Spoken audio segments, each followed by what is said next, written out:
আমি রব কার সাথে আছি জানো? যারা ধৈর্য ধরে। ধৈর্য কারা ধরে জানো? যারা কষ্ট পায়। আল্লাহ কিসের কষ্ট?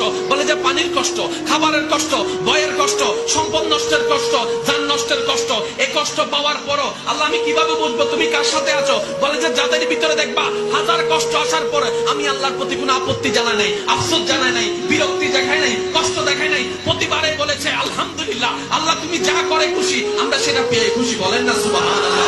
মওলা তোমার প্রতি কোনো রাগ নাই, কোনো অভিযোগ নাই, কোনো অভিমান নাই। মওলা তুমি যেভাবে রাখো আমি সেভাবে থাকতে রাজি। তুমি যদি পানিতে কষ্ট দাও আমি পানির তৃষ্ণা নিয়ে মরতে রাজি আছি মওলা। তাও তুমি যদি ক্ষুধার কষ্ট দাও আমি ক্ষুধার কষ্ট নিয়ে যেতে রাজি আছি মওলা। কিন্তু আপত্তি জানাবো, আফসোস করবো না, কষ্ট জানাবো না, বিরক্তি জানাবো না। রব্বে কারীম বলে এত কষ্ট আসার পরও যার মুখে একটা শব্দ শুনবা বুঝবা যে তারা ধৈর্যশীল, তাদের সাথে আমি আছি। আল্লাহ সেই শব্দটা কি? আল্লাহ পাক বলে ইজা আসাবাতুহুম মুসিবা ক্বালু ইন্না লিল্লাহি ওয়া ইন্না ইলাইহি রাজিউন। হাজার মুসিবত আসার পরে যার জবানে খুশি মনে ইন্না লিল্লাহ দেখবা, বুঝবা যে সেই দলের সাথে আমি আছি। কারবালার ময়দানে ইমাম আলী মাকাম ইমাম হুসাইন আলী আসগর নিজের সন্তানকে কণ্ঠনা অবস্থায় আফসোস করে নাই, ইন্না লিল্লাহ বলেছেন। সুবহানাল্লাহ।